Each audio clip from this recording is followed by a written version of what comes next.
How do you deal with betrayal? I hope you've never been betrayed, but if you have been, how do you deal with it? Because betrayal is one of the most difficult things and challenges to overcome. Why? Because it undermines the very pinnings of our relationships. Someone you've trusted, a spouse, family member, a friend, an ally, a partner, and then they do something that breaches that trust. What do you do now? Is it just enough to say, oh, I'm sorry, I made a mistake? How do you know they won't do it again? So there's that type of that conviction, that absolute clarity that you had has now been unfortunately compromised.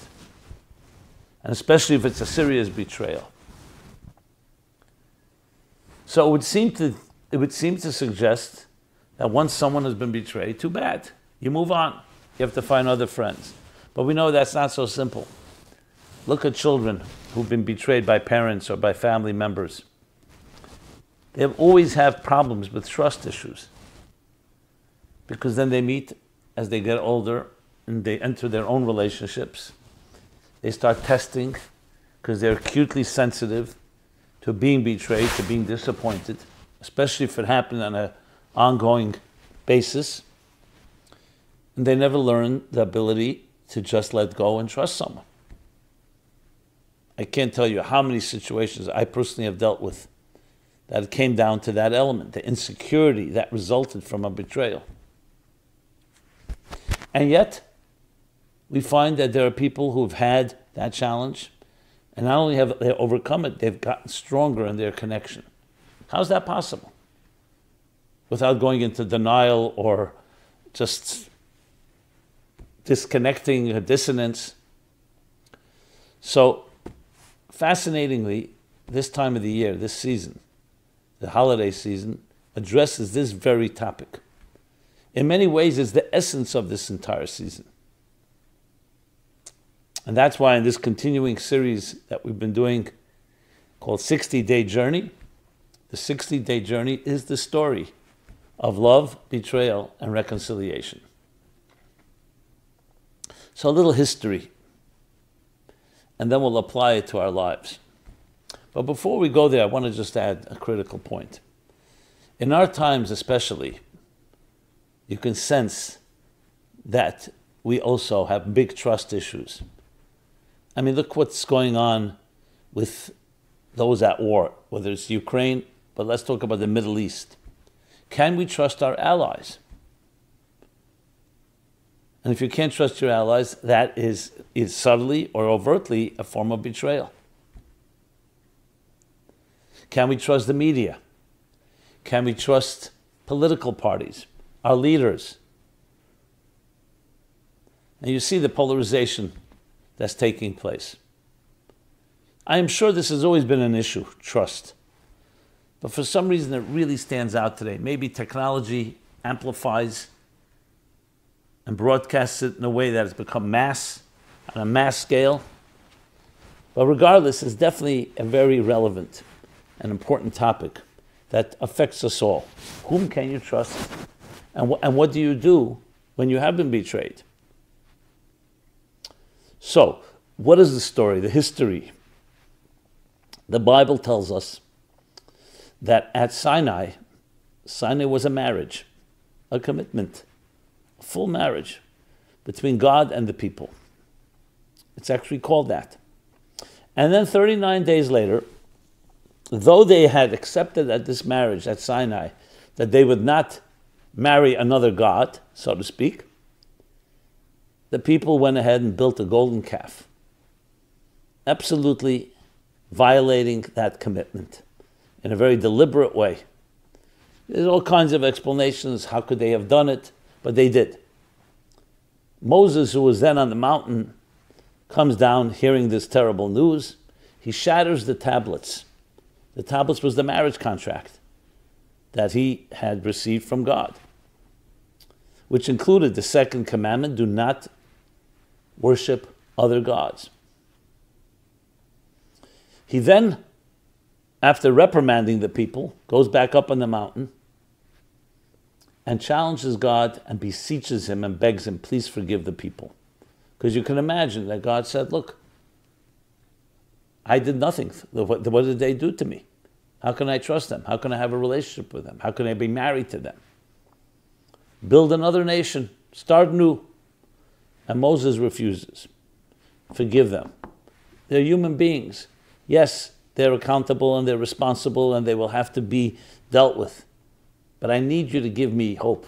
I need you to give me a back door, some opening that we can amend and we can find a way to rebuild the trust. That was the challenge Moses was faced. And if you think about it, it's an extremely relevant challenge to all of us when we're faced with the same situation. Do we give up and move on, or do we try to repair? Now, in this case, Moses was confident, supremely and absolutely confident, that the relationship can be repaired. So I'm not going to say and apply that to every situation. There are situations in human relationships that sometimes you can't trust. And maybe there has to be a split.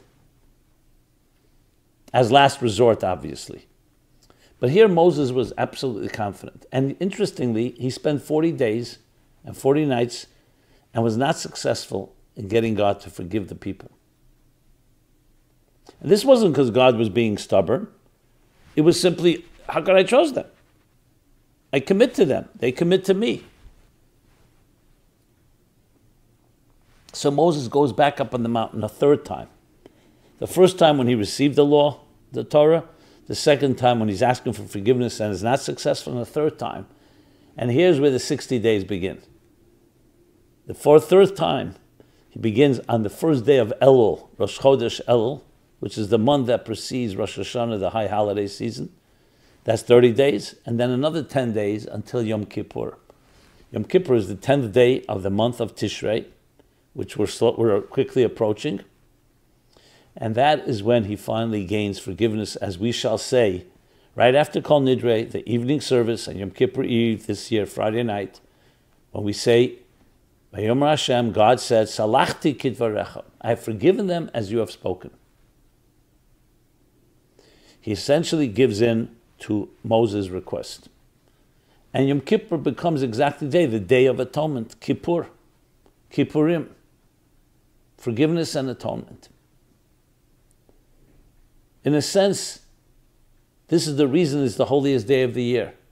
That's not a random thing, because it was the birth of hope and the birth of forgiveness, which in many ways is the greatest gift in life.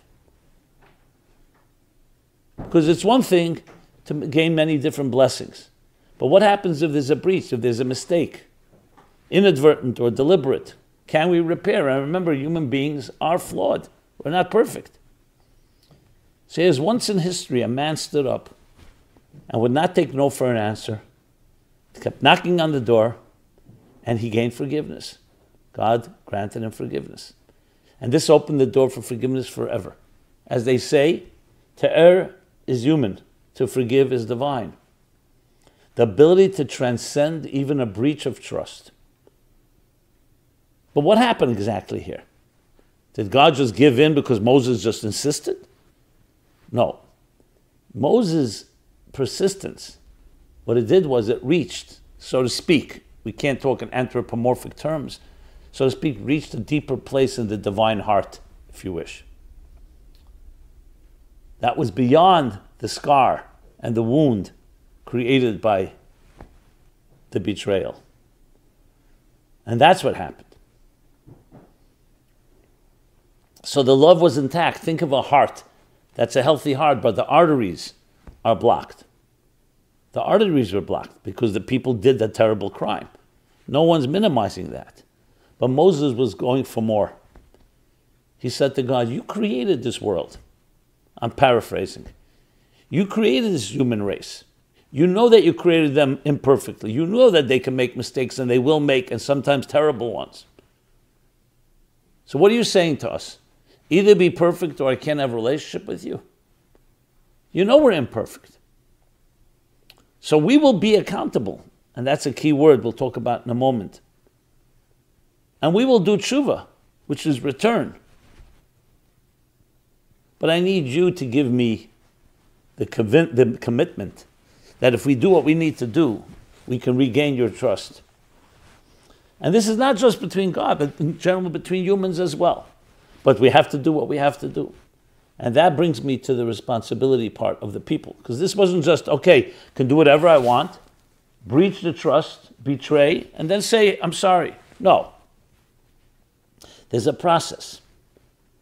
Trust is built not on perfection, is the key story of Yom Kippur, but on accountability. And let's elaborate. It's one thing to sin, to transgress. It's one thing to commit a crime. It's another is to acknowledge it.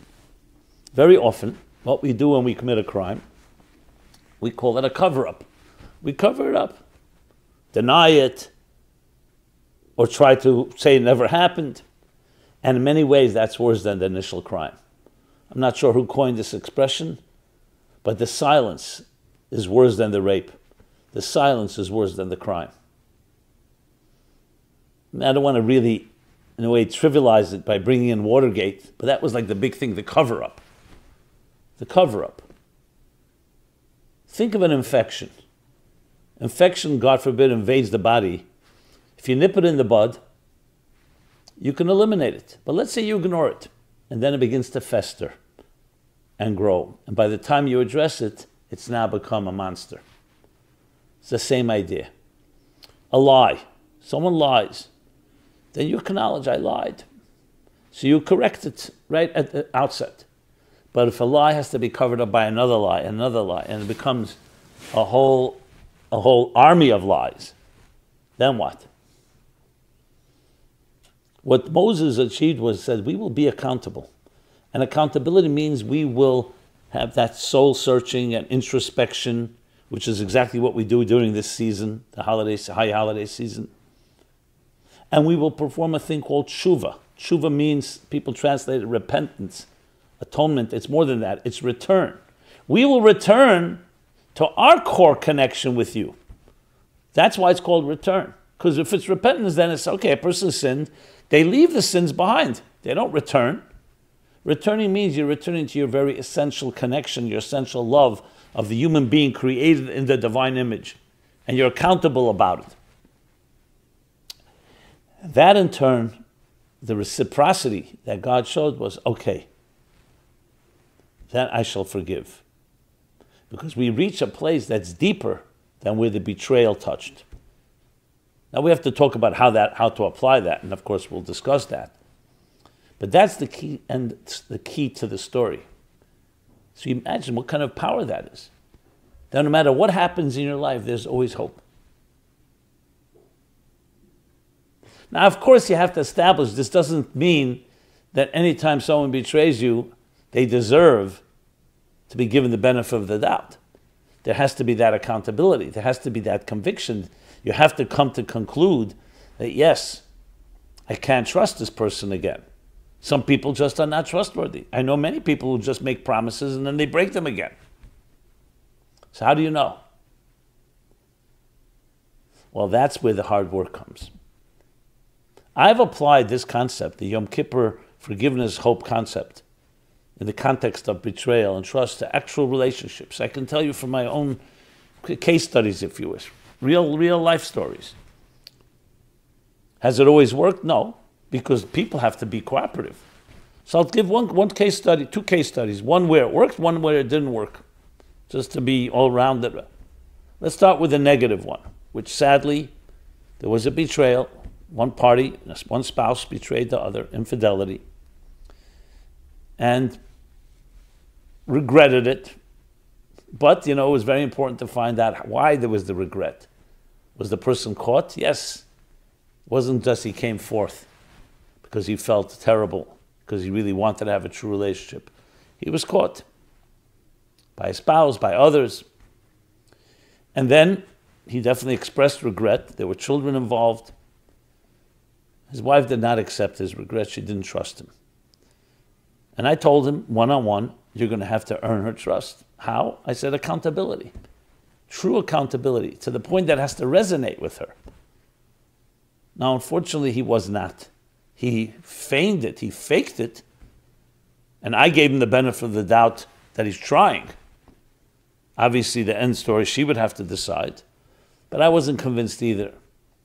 So even though for a while he behaved and so on, as she let down her guard, and she knew clearly that this is not for sure, he fell again, and this time had this excuse and that excuse. The problem was it was repeated even after all his promises. So in a situation like that, did not live up to the Yom Kippur standard.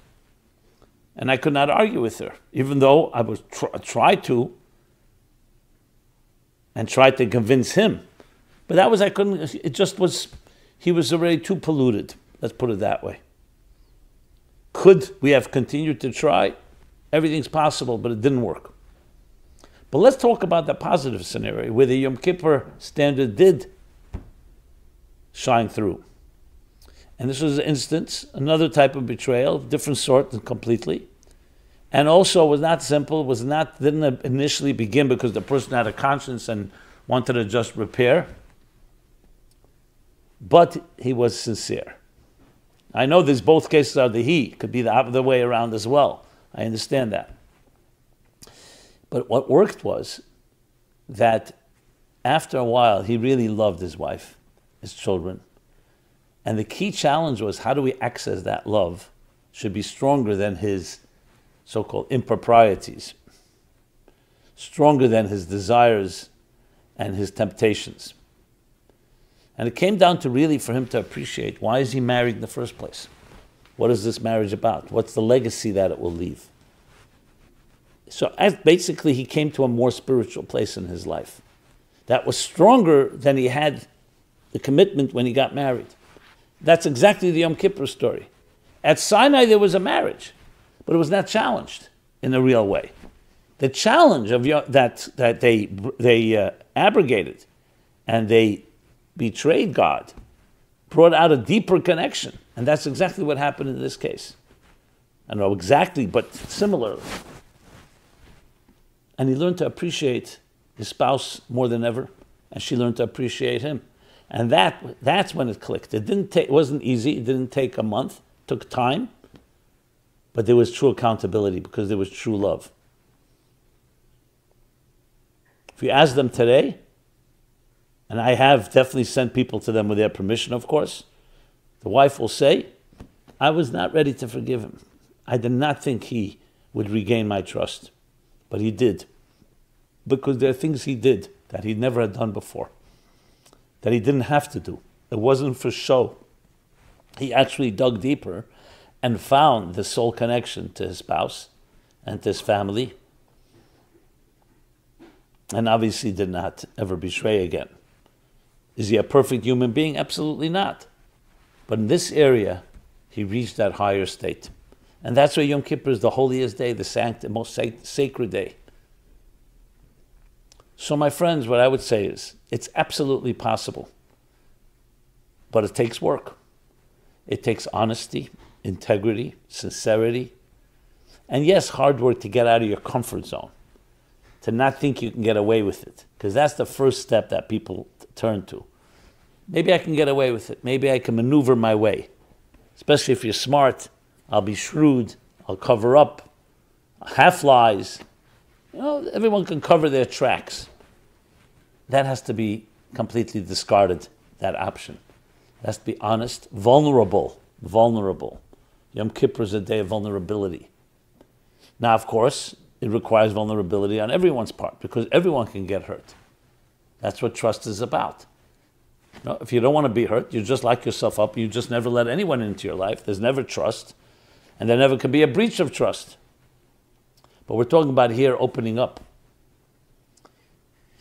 And when I dealt with that situation and many others, I absolutely cited the Yom Kippur story because it's such a beautiful story. It's such a powerful lesson and empowerment that it's possible.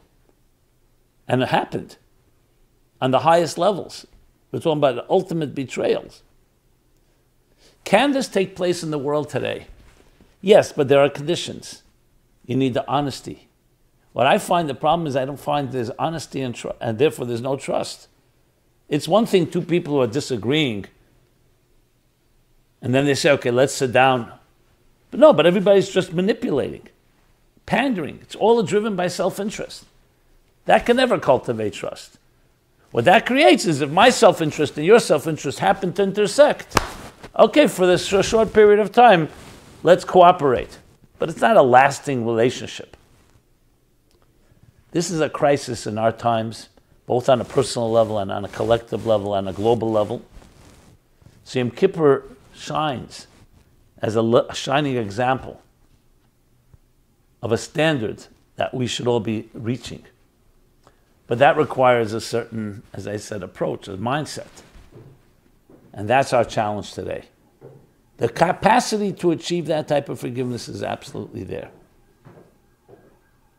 So finding forgiveness in times of betrayal is absolutely in reach. But Yom Kippur teaches us how. On Yom Kippur, we refrain from eating, there's fasting. We dress in white. We are sensitive and vulnerable. You don't go with arrogance. It's not, oh, I'm going to gain forgiveness. Great, let's go for it. There's a lot of refrain, a lot of restraint and humility. What we call bittul, stepping back, suspending yourself in face of receiving something greater.